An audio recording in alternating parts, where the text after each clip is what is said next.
Hello, everyone. We're going to talk a little bit today about feature pages. You've got a couple of assignments over the next couple weeks, both of which are getting introduced with this week's assignment. So, one is to create a style guide for a publication, and the other is to create an actual broadsheet style feature page with three stories, including one featured story. So I'm gonna, in this slideshow, sort of walk you through just some different examples to take a look at. And then I've got another one that sort of explains the specific assignment, and one that will talk about the style guides, and a fourth one that will talk about creating cool headlines. So you've got lots to watch this week and a couple assignments. Here we go. So we're going to look first at some pages that are sort of more focused on text rather than graphics. There's some cases where you might not be able to find a good graphic, or you might not have a visual that's quite as powerful as just using the words. Here's one that's a really, really powerful, cool way to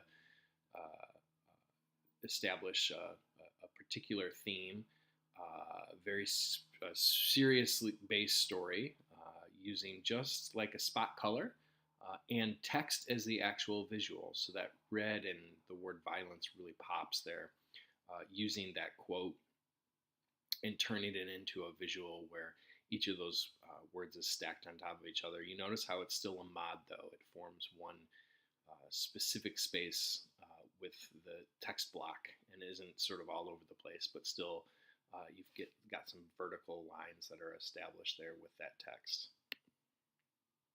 Lots of white space used here. That one word, lonely, in all lowercase, kind of a grayscale that they're using, and that gray is repeated with the drop cap, also lowercase a, in the story, but lots of white space surrounding it to really emphasize the graphic and to give you that sense of verbal visual connection. Here's a story about the Titanic. And we've got this really, really massive size T that actually sort of serves as the entry point for the story, helps serve as a graphic. I think is supposed to sort of feel like a ship with the top of that T sort of serving as like a smokestack on the ship. Really kind of nicely cradles the entire story, which is that strip, and also mirrors the T that starts the story. You've got some nice color being used and lots of white space. Really, really cool, interesting look here. Story from the state news about the F word, and probably sort of a tricky story to utilize graphics for, or visuals for, because it's a story about words. And they do a nice job here of really kind of thinking through how to look at words and how they have an effect on us. And that giant pile that's sort of popping at the bottom. And again, you see that pull color being used, just the red color in a couple places on the page, and not really anywhere else to really emphasize that color. It's a good look. All right, so here's some that have one giant graphic.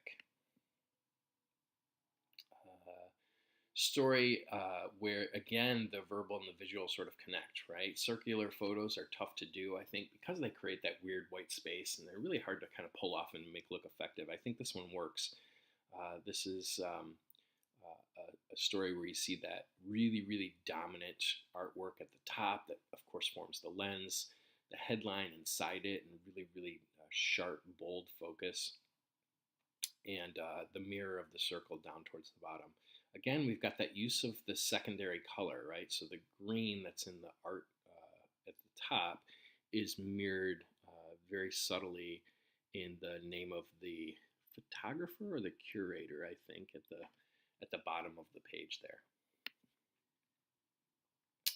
There's another one using large art, right? And a good, again, verbal visual connection with that riveting idea that's there. A nice text curve, a text wrap on the story at the top that kind of curves around the robot's head. You see a lot of this artwork popping out of the mod thing that's happening. So up at the top where the the fin on that helmet thing is actually pushing up into the flag at the top. Like this one a lot. Use of reverse space. This story about the Wild Things movie, I'm assuming, when that came out, and how that reverse tree kind of serves as an entry point for the text. So just a really, really cool look using those reverse things. Lots of robot stories, apparently. Here's another one that I found looking at the new Pixar movie. What was that movie? WALL-E, I think it was. And again, that use of not a lot of just accents on the color, right? The red and the yellow, and not much else, so that you've got kind of a subtle pattern. Really like this box, secondary box along the side, the skinny, which is, of course, super skinny. That's a Tim Harrower effect that you may have seen before. He had one called The Edge when he was with the Oregonian, and basically told people, I will make, give me one tiny inch of copy of space running along the side, and I'll make it the most read thing in the newspaper. And he did, and filled it with lots of really cool, interesting things. So looks like there's kind of a mirror here of that, but just a really, really cool look. Again, lots of negative space being used here, lots of white space around that egg and a vertical column. I think it's interesting because of the white space. And a couple of food pages to take a look at. Food, I think we looked at some with my C Magazine students a couple of weeks ago, and just a really, really good way, a good place to introduce a lot of creativity and originality. You see a lot of really interesting food pages. All right, so we've got this shaded box in the background, which doesn't always work, but I think works here in terms of giving that page a kind of a standout look. Nice story at the bottom there with some secondary art, and putting two stories on a page like this, I think you really do need to emphasize whatever's at the bottom to kind of give it that feeling of also having importance. But clearly lots of cool, pretty simple techniques being used here in terms of just that artwork. Lots of stories about hot dogs and ketchup and mustard coming up, so should be exciting. Wiener War, that's fun. Again, a very vertical design that they have here. This is you got that sort of repeated theme, and you also have that idea of leading lines if you're thinking about like a photographer, where the artwork sort of really leads you into the story that they want you to read.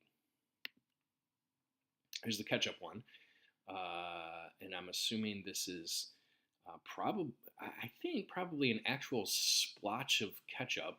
Could be computer generated, but might be easier even just to do this as that splotch and then use that as reverse text.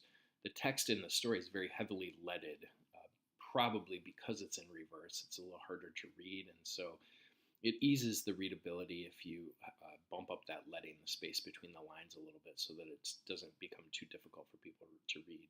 That's clearly the lead story, right? The ketchup bottle is leading directly into that headline, which then directly leads into that story. So that's the one they want you to really kind of focus on. And there's not a lot of text to it, right? There's certainly a jump here. So you see just kind of the beginning of the story here, and probably the bulk of it is after the jump. That was the ketchup one. Here's the mustard one.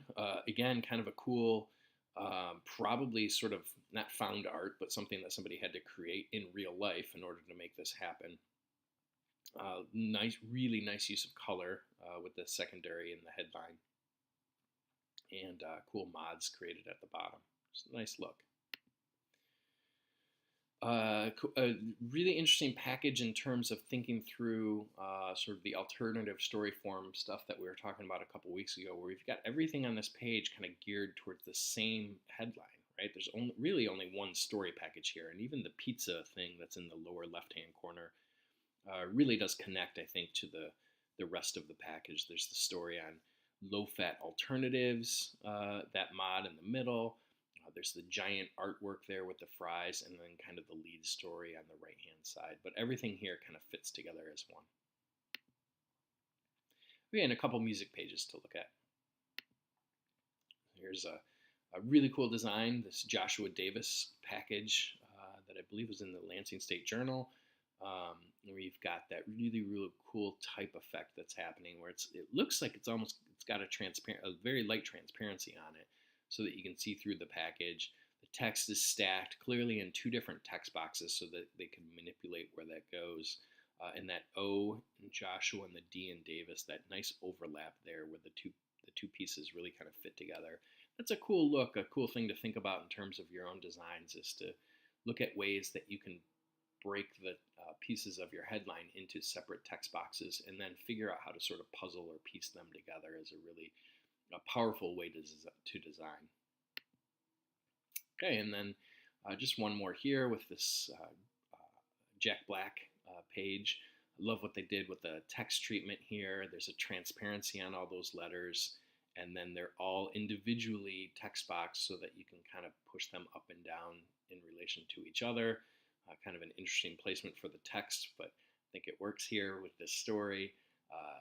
The Jack Black is huge right now, and you've got him sort of bursting out of this box as well. So again, that look where you've got a squared off line on the bottom, and then a almost squared off line where his pants are on the left, but then you see where that guitar kind of pops through, gives it kind of a 3D effect, and then his arm does the same thing along the left-hand side, and the Y and U at the top kind of jumps over into the flag. So really kind of just, it's like the box can't contain him. So really kind of a cool thing to look at. Okay, so just some examples there so that you've got them. And again, this is sort of going to be your job for the next 2 weeks. The first week is the style guide, and the second week will be to create your feature package. And really, this is a pretty good example of the type of feature broadsheet page that you'd be doing with 3 stories on it. So the Jack Black one is clearly the dominant piece that goes there, and then you've got a couple secondary stories that are on in this case unrelated, but also fit under that lifestyle section idea as well. So that's what you'll be doing. Good luck with that, and thanks. See you soon.